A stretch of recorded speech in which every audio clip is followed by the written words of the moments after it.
Hello there, my name is Logan, but you can call me Copycat99. And in this video, I thought I'd go over my take on Qi'ra Red. I've been trying to jam some old leaders before they end up rotating out, and the interaction with Topple the Summit is a really neat angle that Qi'ra gives you into this. This is a hard control deck. If you know me, I dabble in hard control every once in a while. Unfortunately, I don't think it's the best competitive archetype, at least pre-rotation. I actually think it's got a lot of potential post-rotation, even though some of the better removal is rotating out, but a lot of the good control hate is also rotating out.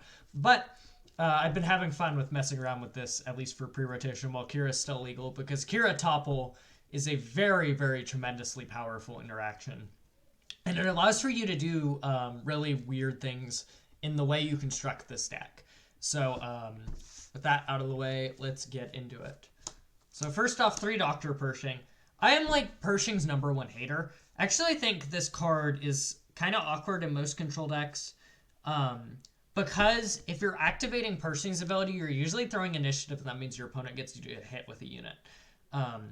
So it's more often like ping him for 1, draw a card, take 3 damage. And it's like maybe that's still worth it because you need the consistency to hit your early board wipes, your 2-for-1s, your leader answers, stuff like that. So it probably is still worth it, but it feels kind of bad. Now in this deck loves dirtling things. The primary game plan of this deck is to spend the first couple turns doing nothing but drawing cards or discarding your opponent's cards. Obviously, there's still some early game removal. You don't want to just get absolutely obliterated by aggro early. But the primary plan is to just dirtle, and then you flip Topple and kill everything they have anyway. So being able to have a Pershing and just like sit the first couple turns, draw a couple cards, you know, they get you to 10 or whatever. You flip Topple, wipe their board, get a 7/1 Qi'ra, kill the 5-drop they just played because we're on 5 because we're flipping Qi'ra. And then the board's completely empty, and you've got a bunch of cards in hand, and your opponent hopefully has very few cards in hand, and then you just start 1-for-1ing removaling them until you have bombs. So that is the primary angle that the deck goes over, or attacks, which is really unique. Like, there's not a lot of control decks that can get away with that. Like, flip Topple, or flip Qi'ra, plot Topple, is one of the most, it just is the most efficient board wipe. And when you play no units, it's a one-sided board wipe. So it is very, very powerful to be able to clear out your opponent's board in the early game. Now, one of the other things that this deck does uniquely, and I actually think this is a really neat angle for a lot of control decks, is Anakin plus Smuggler's Aid. I just tried this package, this set. I've been really, really enjoying it. It is a really unique angle that I think control decks haven't explored enough in this game. So Anakin, obviously Anakin's just a good card, you know, 5/7, on play, shrink a guy. Like, especially in the like very spy heavy meta we're in, being able to play Anakin, come in, kill a spy, and then just sit there and threaten to kill future spies is definitely nice. But Smuggler's Aid, this innocuous event, is a heroic healing source that turns on your Anakins. Your Anakins later in the game, it's more of a very late game thing. You rarely have Anakin turned on curve, and actually resource the early Anakins typically. But Anakin late in the game, like we're on 12, you can just play an Anakin for 6 and like kill 2 guys, kill 2 small guys, or kill 1 big guy. And he's very similar to Palpatine in that regard. Just extra copies of a differently named Palpatine. I really like Palpatine in Blue-Red Control. So he's this very powerful late game inevitability threat that just answers a wide majority of things. And he complements Smuggler's Aid really well, which I'll go over Smuggler's Aid when I get to it. And to wrap up some units, we got the bombs. 2 Snoke, 2 Palp, 2 Avenger, 2 Crate. Get that hyperspace on top. I really love this ratio of bombs. I like all of them. They're all very relevant. I kill people with Crate Dragon all the time. Crate is such a powerful, like, you just drop it, and then if you're not against a blue deck, it just kills them. Like, it locks them out of playing ground units, and then even if they're playing like events or units that don't die to the Crate, you just like dump a bleh, if I can speak, a ton of damage on their base and just attack them a couple times with a crate and they fall over. You know, sometimes you can get greedy and stall your Qi'ra flip and they play a 5-cost 6/6 or whatever and you flip topple, kill everything, and you get to hit their face with a Qi'ra. Sometimes that happens. So the damage is actually very relevant. You know, sometimes you play an Anakin on 6 and hit them a couple times with their Anakin. Like, this deck kills your opponent, like, surprisingly fast. It feels very surprising where, like, I'm just playing bombs and there's so many bombs. You can go bomb into bomb into bomb once you have the board stabilized post-topple. And you just, like, your opponent dies very quickly when you leave Snoke into Palpatine, into Crate, into Avenger, you know? And that's why I really like the 2-2-2 ratio, is it allows you to just chain them together. Like, you don't have to worry about the unique role. You can have them all on the board at the same time. Avenger, obviously, you know, Avenger's still as good as it was in set 1. Just being this late game threat. It's not, well, it actually isn't as good as in set 1. It does the same thing it does in set 1, but, you know, boards are wider. Wides are border. Wow, my brain is not braining this video, apparently, but that's okay. Like, boards are wider, so it doesn't always get the best unit out of your opponent, but really it's just being able to sit with an active Avenger and then go into 10 resources and just still play removal spells. Like, being able to clear out the small dudes with your resources so the Avenger attack gets the big guy. Like, Avenger still is a very high value top-end bomb that lets you start to close the game. And it's just 8 in the face every turn from space is still really strong. Like, it's still a great way to have inevitability and actually push some damage to kill your opponent. Palpatine feels so good in this meta right now. It's very likely that he comes in and kills 2 spies and something else, or he kills one big thing. He kills Chewbacca. Like, this is my favorite out to Chewbacca. They play a Chewbacca on the ground. I'm really, alright, Palpatine, deal 6 to Chewie. He dies. You play another Chewie? Alright, Palpatine will attack in and kill your Chewie. Like, sitting a Palpatine on the table just makes the decks that are trying to beat you with Chewbacca just, like, really sad. And then Snoke, you know? Like, Snoke making all your removal hit even harder, just killing 2 health units. He kills spies. He makes it very difficult for your opponent to remove your stuff through combat. Like, he's just an all-star. He just does so much. Really great top-end piece. That's all the units, you know. It's pretty hard, you know. The 3 Anakin gets us a bit higher. Let's see, how many even is it? I think it's 15. 3, 6, 8, 10, 12, 14. Only 14. I mean, 14 units is pretty significant. I've definitely played control decks with less. And like I said, like, this deck actually kills people. Like, you just get into this position where you're stabilized and just your bombs get you there. So then we got 3 Smuggler's Aid to start off the events. I really like Smuggler's Aid. Like, this card has surprised me by how much it has.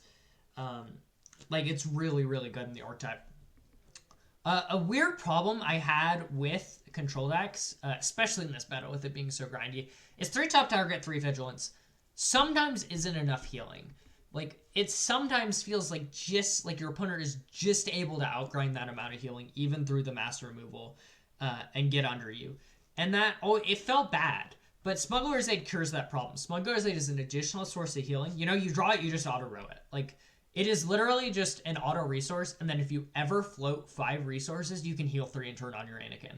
That is just a very, very powerful effect to have, especially when you get to higher resource counts. Sometimes you get to 10, 11, 12 resources, and your opponent has no board, and you're sitting on a hand of removal, and it's like, passing is kind of a waste. Like, you're not doing anything. You aren't developing your game plan. Like, we're obviously a control deck. We're very reactive, but having some proactive things to do, and you'll see that with some of the discard here in a second, is definitely a nice angle. So yeah, you know, you sit on 11 resources, your opponent has no board, and you just Smuggler's Aid. You still have 6 up. You can still play Power. You can still play No Glory. You can still play all the things that answer their stuff.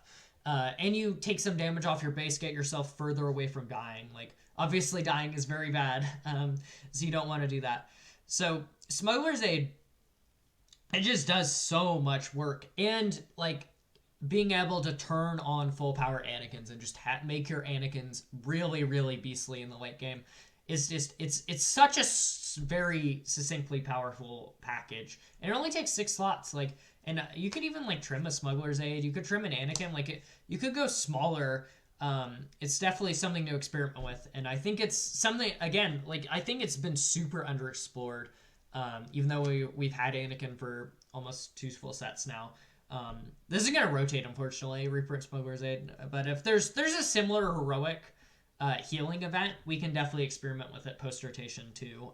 Obviously not as good because Smuggle gave it so much flexibility. If you just row it in, if it comes up, it comes up. If it doesn't come up, it doesn't come up. But I'm definitely interested. We'll see if there's a similar type of card we can splash for Anakin in the future.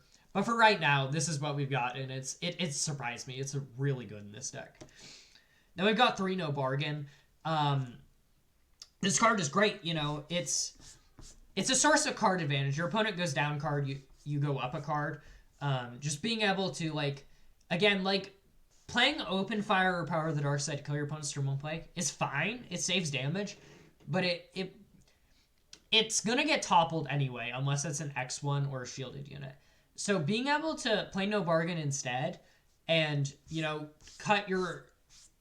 take a card out of your opponent's hand, give them less options, make it harder for them to flood the board, and you draw a card too. It increases your hand size, which is really nice.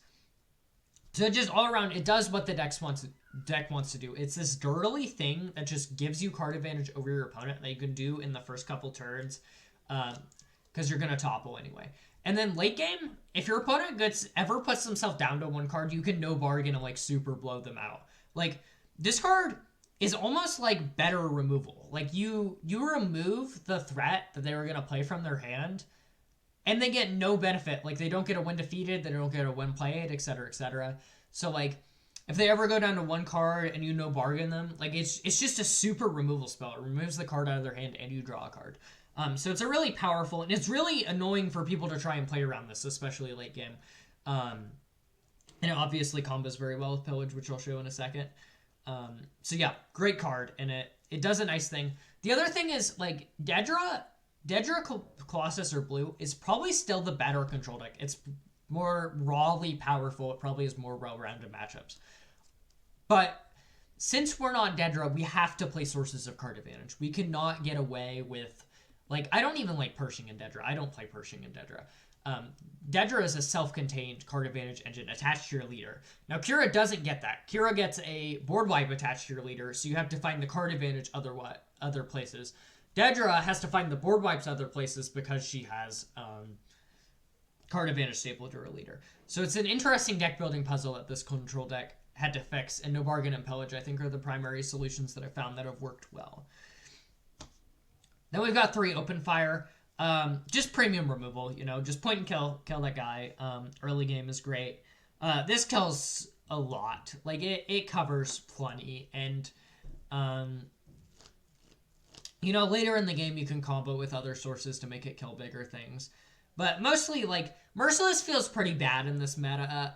He kills your own Pershing, he kills your own Anakin. Like, we actually play mid-game Anakins. He kills your own bombs, and the bigger issue is spies. Like, your opponent can just make a spy, and sack the spy to the Merciless, which feels really bad. Like, I'm still on Power of the Dark Side. Power of the Dark Side is a very exceptionally powerful card, but I have to for Open Fire more because it lets you kill more important things than spies. If your opponent has multiple units on board. And it still serves a very similar purpose early on in the game if we're not drawing our discard. So that's why we're on Open Fire. And then we've got 3 Power of the Dark Side. Still premium removal spell. This card is such a design mistake. Why is this card so cheap? This card should have cost 4 minimum, probably. Like, just claim kill their guy, like, unconditionally. It snipes leaders if you're ever winning so hard that your opponent has no board, which is silly. Like, it's cheap removal. We need cheap removal anyway. Like, it ticks all the boxes.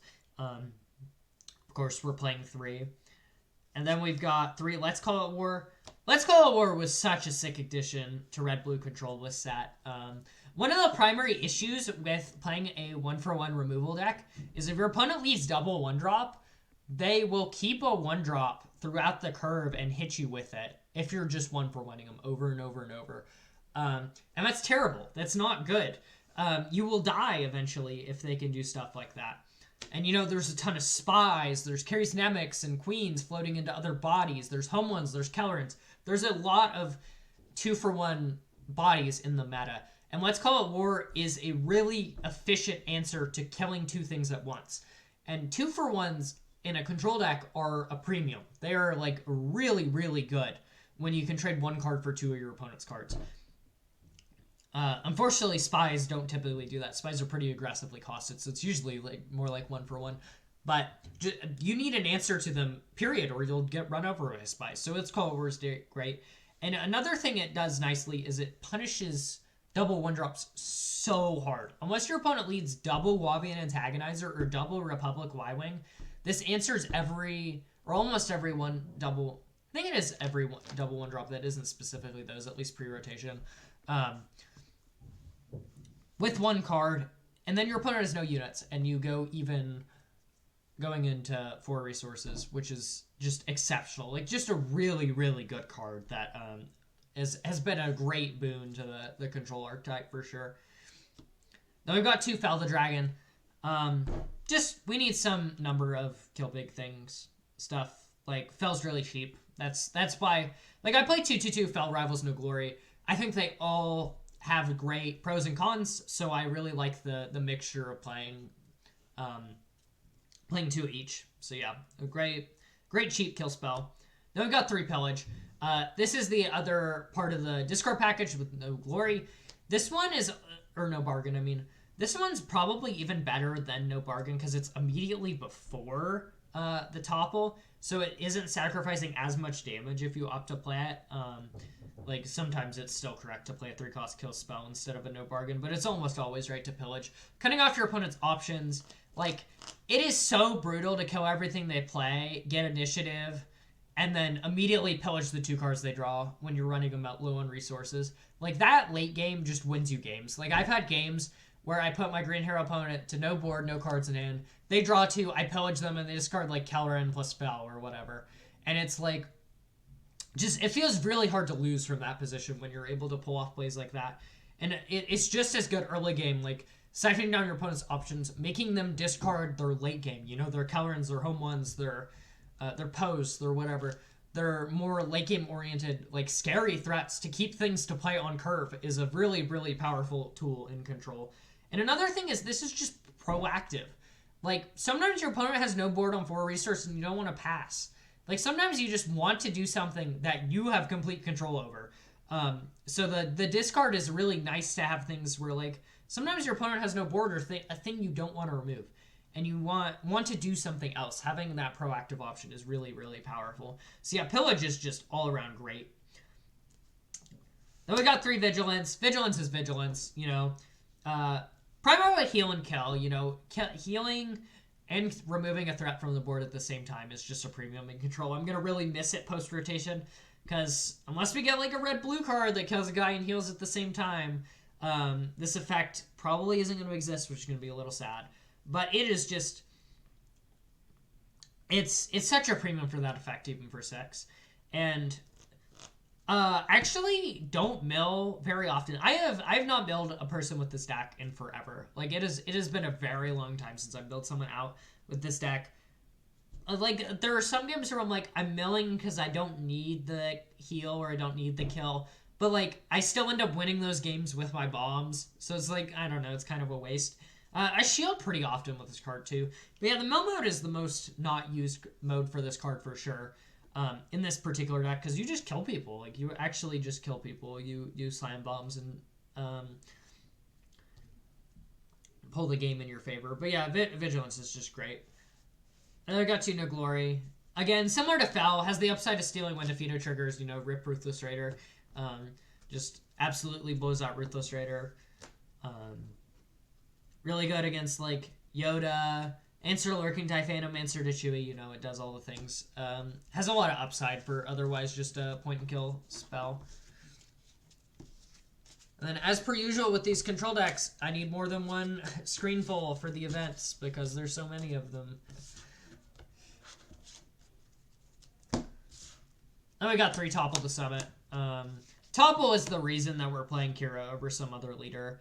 Like, being able to flip Qi'ra and then Topple and kill everything that has 6 or less remaining HP, or 6 or less total, that isn't shielded, or specifically 1 health because Qi'ra rounds down, is very, very powerful. Against some decks, this is just flip, completely wipe their board. Like, including their leader. Like, if your one opponent doesn't ramp, their leader has 6 health, so you can just, they flip their leader, you flip Qi'ra, wrath their board. Like, it is a really, really powerful card, and it's so efficient with Qi'ra. And that's like the whole thing that spurred this deck of like, how do we play Topple plus Qi'ra? And I actually, like, I experimented with this deck a little. As soon as Topple got spoiled, I was like, wow, Topple plus Qi'ra is insane. Like, there's got to be some shell that abuses this. And I tried building with units, and I kind of gave up because their units and red-blue villains still suck. Like, the early game in this color combination is still terrible. Like, it is just, it's so bad. And the FFG wonders why we're playing unitless decks. Well, you need to print better units in red-blue. You know, it's a large step forward with like Law. I'm seeing a lot of units that I would actually be excited to play in this color combination, but Qi'ra will be gone by then.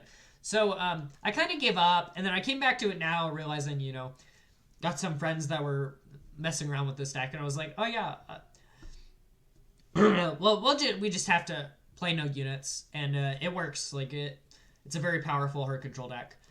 So that's where we've ended up, and I've been having a lot of fun with it. Like I said, I still think Daedra is probably the more rawly powerful leader for this red-blue archetype, but Qi'ra Red's more fun. You know, flip Topple, kill everything your opponent plays is so fun. It is, like, it's probably awful to play against because you're also ripping their hand at the same time, but it is so fun to just have this one-sided board wipe that makes you end up so far ahead. Like, the Topple doesn't take a card out of your hand.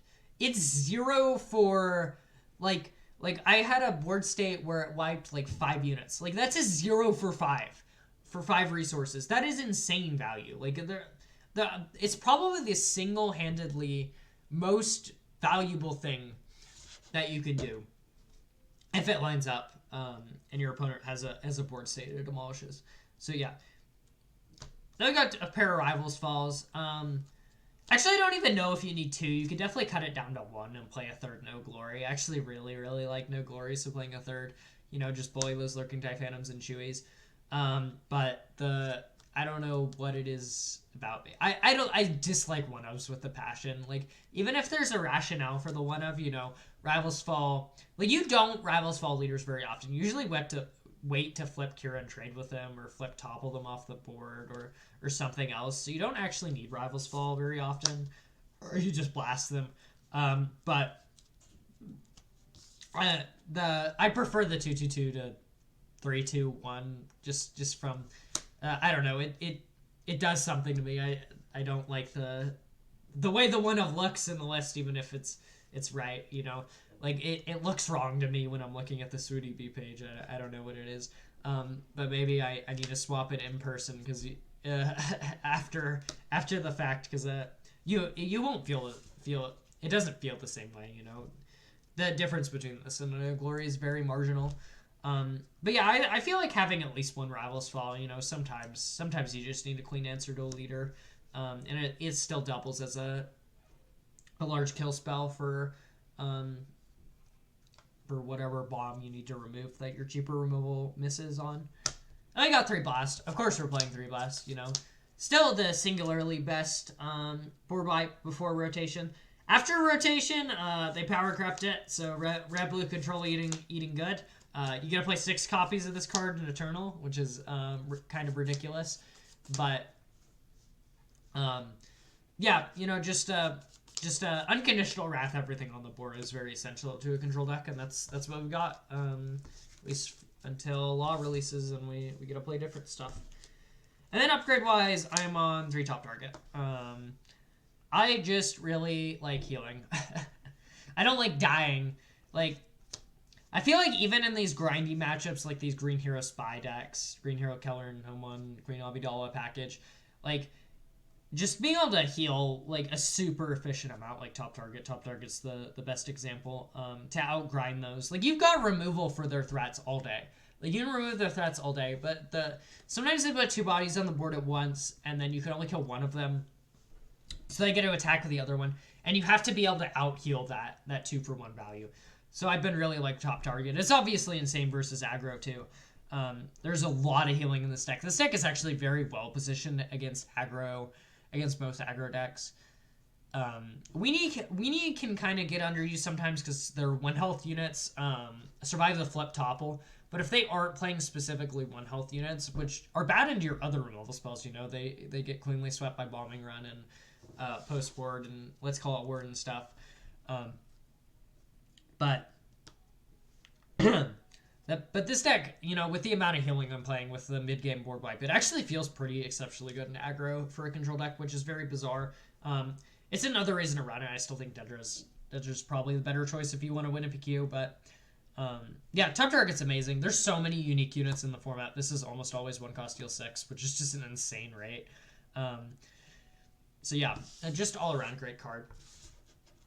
I think I've droned on along enough for the last hard control deck. I'll make a video about pre-rotation. So thanks for watching. I think that's all I've got for this video. I'll see you in the next one.